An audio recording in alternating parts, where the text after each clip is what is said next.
For nearly 6 decades they were the closest friends. Whatever life threw at them, the friendship between Susan George and Olivia Newton-John endured, right until the very end, with Olivia's death this week aged 73. From the swinging 60s to the glitz and glamour of Hollywood, both women grew up in the full glare of the spotlight. But it was also away from the cameras that they cemented their lifelong bond, with the pair most at ease among nature, and in the company of their joint love, horses.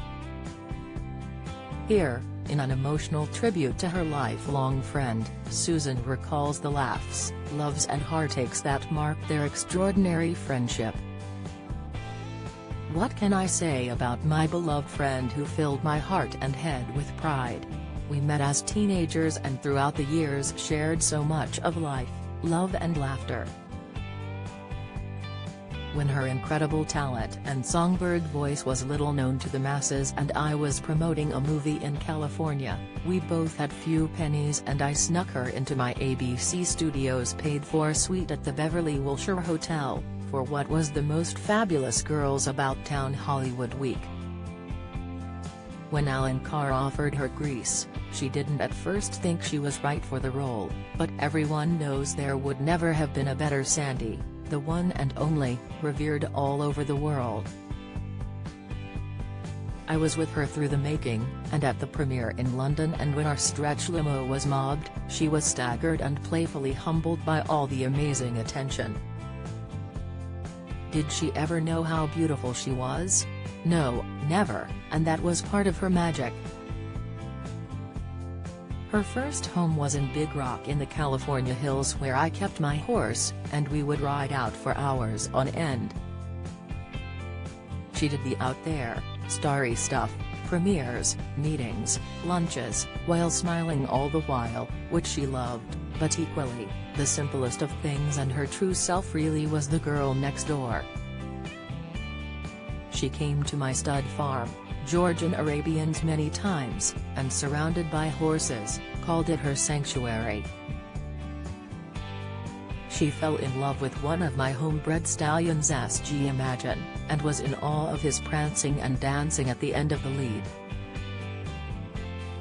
She always feared for my safety but knew I was confident in my Arabian world, and she delighted in watching me work and play with them all.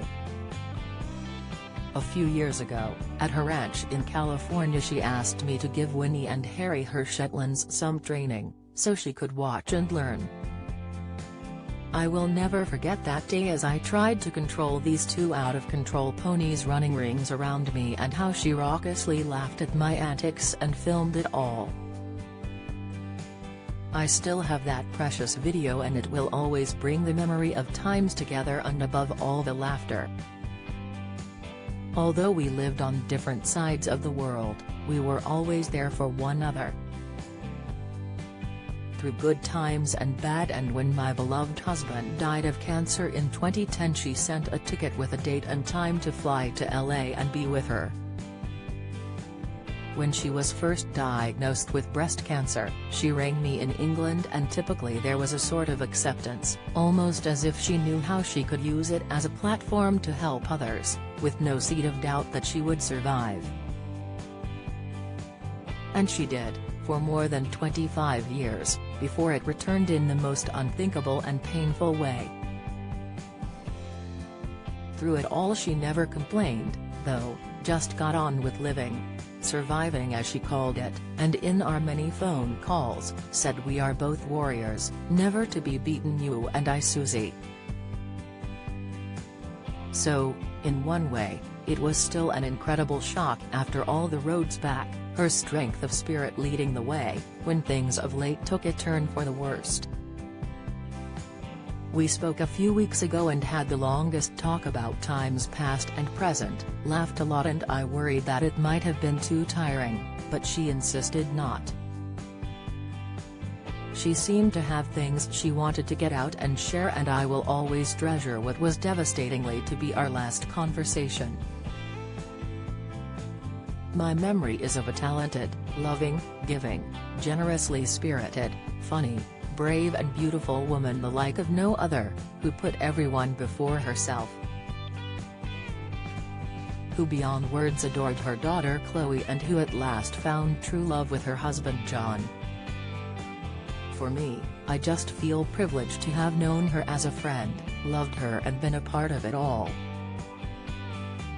Her light for one tiny moment may have been dimmed but is now shining somewhere brighter than ever,